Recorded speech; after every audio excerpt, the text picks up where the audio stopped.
You're listening to Alan and Jeremy versus Science Fiction. 2018 Nebulas bonus episode, Part 1.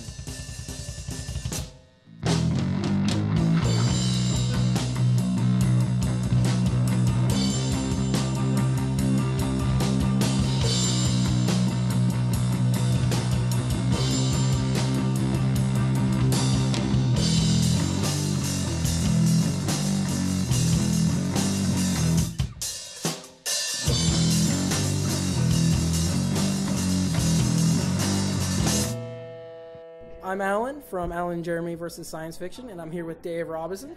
From the Archivos podcast network. I've only done this once or twice.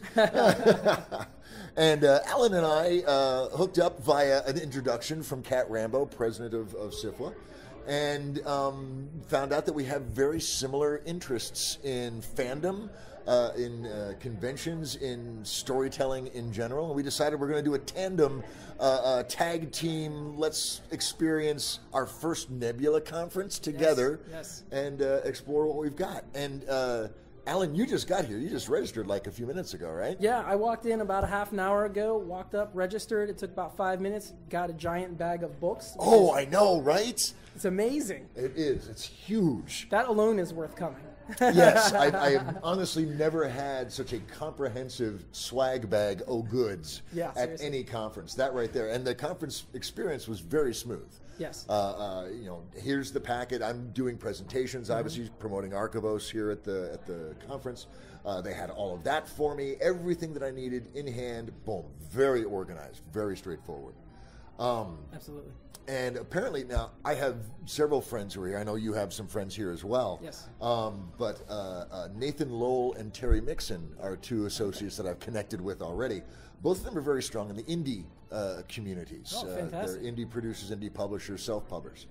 And Nathan is actually coming in as the chief financial officer for SFWA.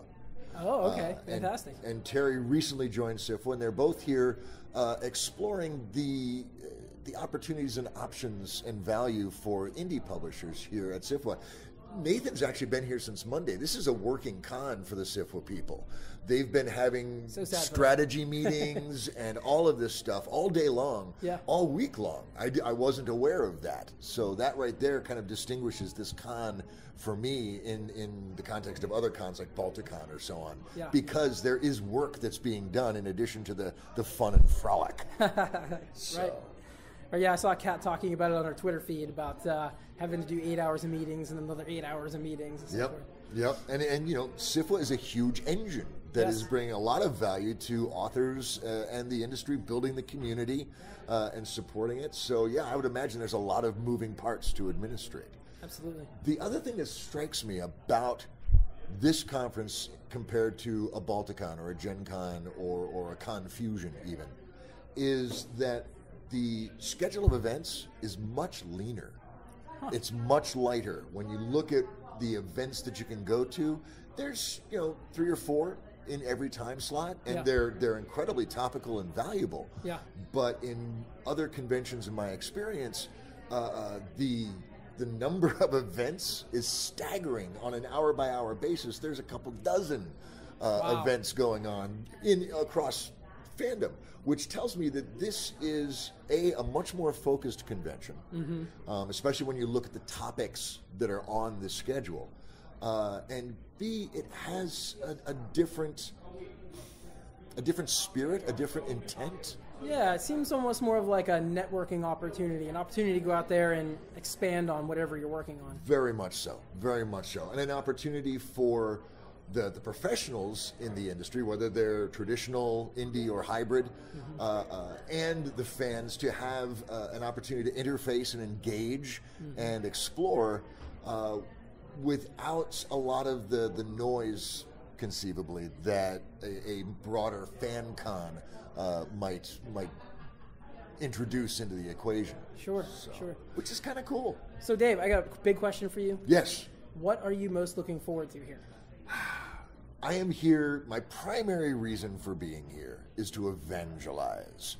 I'm here to bring the good word of Archivos to the people of the Nebula Conference.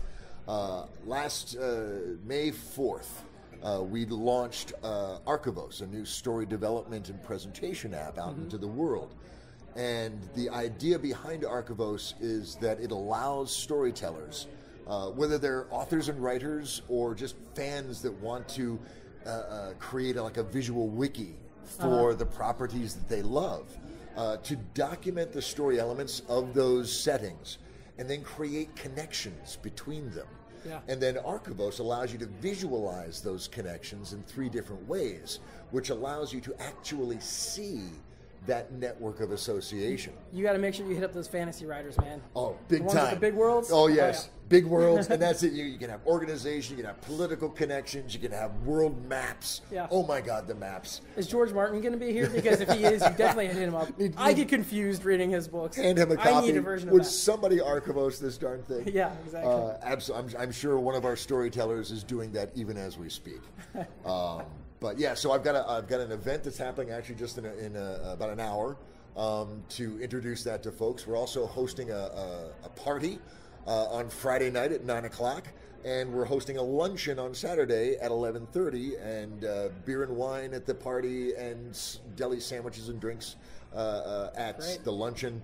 And I'll be on hand to either demo or answer questions or generally froth, as I am wont to do. So that's my main reason. What are you doing here? Well, I've been making all these connections over the last year, working on this podcast and stuff. So for me, it's more of a personal thing, it's to get out here and meet some of these faces that I've only talked to on the phone or via Sure. Skype or over Twitter, you know what I mean? When I bought the ticket, it was back in, November maybe, and we had only had 2 episodes come out at that point, or maybe 3, Right. and those were all people that we knew, and we didn't really expect our podcast to pick up any traction at all. It was just an experiment to just see what the hell, see what would happen, and since then that time has really kind of taken off a bit. So I'm actually here to document a little bit for SFWA, as you know, and just kind of experiencing. This is also my first con, by the way. I was going to say, you're a convergent. This is, yeah. you're Yeah. actually, I think you're easing into it very nicely. I think you're doing it right, Alan, because if Gen Con or Dragon Con was your first convention, your head would explode. Yeah. So you're doing it right. Now, when Fantastic. you say you're documenting for SFWA, you're doing some kind of cool stuff for SFWA, right? Well, I don't know. So what I'm going to be doing is I'm going to be running around. I'm going to be interviewing people, doing some stuff with you, of course, collaborating with you. Talking to writers. I'm going to talk to some fans, I think. I want to talk to some vendors that are here. I was just talking to a guy who's here to talk to some agents earlier today. I want to talk to some of those people. I just want to get, the general feeling, the buzz, to see what's going on here and see how people are feeling about it. And then I plan to send that stuff over to Diane Morrison, who's in charge of the SFWA YouTube channel. And I'm going to let her parse through some of that, and we're going to decide what's going to go up on theirs. And some of this is going to go on our feed, Sure. Some of this is going on your feed. Absolutely. Absolutely. And where does one find that feed, Alan? Where can interested Archivos Podcast Network listeners go to find Alan and Jeremy versus SF? You can find us anywhere. In fact, we even got an Alexa skill recently. Really? Yes. Nice. Alexa, Yes. load up Alan and Jeremy versus SF, please. Yeah, we'll see. I don't know if it still works or not. The company that did it has not emailed me back, so it may not actually be done. Okay. Or maybe it is and they just didn't tell me. I don't know. So what's the URL that people go to find your podcast? Yes, good question. I don't know. I think it's Alan and Jeremy versus SF. So VSSF. And I think it's /libsyn.com. But you can find us on Apple Podcasts. You can find us on Spotify. You can find us on any application. And you got a Facebook group? And we have a Facebook, and we're on Twitter. So we're pretty much everywhere. Honestly, if you just type in Alan and Jeremy versus science fiction on Google, we will come up. So Awesome. That's all you need to do. And what do you do in your podcast?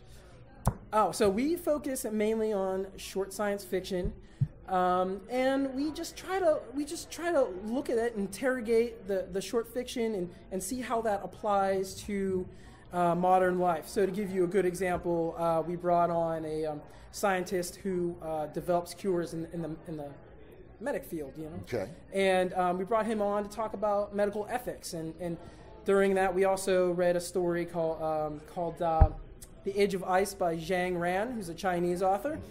And we discussed what medical ethics looks like and what was ethical and unethical in that story, and how realistic that story was compared to what's real, you know, in our actual world. And we kind of talked about all the spaces in between, you know, and just explored that. That's fascinating. That's intriguing. Because really, is any near SF at this point, anything that projects ahead 10, 20 years, it's hard to tell what's actually out in the world now and what's science, quote unquote, fiction. So that's cool. Plus, you're engaging, you're giving your listeners a template or an interface between the fiction that they love and the world they live in. That's inspired. I love that. I'm going to be tuning Thanks, in. Dave. Thanks, I'm Dave. going to be tuning in. So tell us a little bit about Archivos then. Sure. Well, the Archivos Podcast Network actually started out back in 2012 as the Roundtable Podcast. And since we released Archivos, we've rebranded it to align with that. But basically, it's two streams. One is Archivos Insights, where we bring on established veteran authors and explore their craft. Ask them how they do what they do, how they prepare, how do they create characters, what's their process. Then we bring on a writer that maybe is a little younger in their writing experience, and they pitch a story idea. And then the guest host, myself, my co-host, and the writer, we all brainstorm that story idea for about a half hour, 45 minutes. Absolutely. And it's amazing. I 99 times out of 100 during these episodes, I have no idea what's going to happen. But inevitably, magic occurs. And it's frustrating because I have absolutely no control over it. But something about having 4 creative people together on the same phone line, focused on the same creative objective, is amazing. The collaboration, the feeding off of ideas, the exploration of 4 different perspectives is alchemy. I mean, it's literary gold. And I really enjoy the interview aspect that you have, because you really have 2 podcasts. The one that focuses on the writing, as you're talking about, and then another one where you interview the author who will be doing some of the critiquing. And I most recently listened to the Kiz Johnson. Oh, yes. She's brilliant. She's awesome. She's brilliant. We've been very blessed by having some awesome guest hosts that are very enthusiastic about what they're doing. And that makes all the difference. That makes all the difference. And and it's a chance, you know, when you talk to an author about their craft and then get them into a brainstorm, you get to see that theory and that idea from the interview actually applied in the brainstorm. And I think that, more than anything, is one of the most illuminating aspects of the podcast. Yeah, absolutely. Because you start out with that interview as the basis for the next podcast. You go through, you listen to what they have to say about things, and then you kind of spin it just a little bit. And then you come in, bring some new blood in there, and then see how it goes. And it's great. It's a wonderful exploration. And as you've discovered, interviewing these people and having these conversations broadens your own understanding of the thing you love, which is these stories. So, awesome. Well, look, I got things to do. I know you got things to do. Let's cut this off, and we'll come back again either this evening or maybe tomorrow. We'll see how our first day went. Cool? Sounds great, Dave. I look forward to talking to you again. Likewise.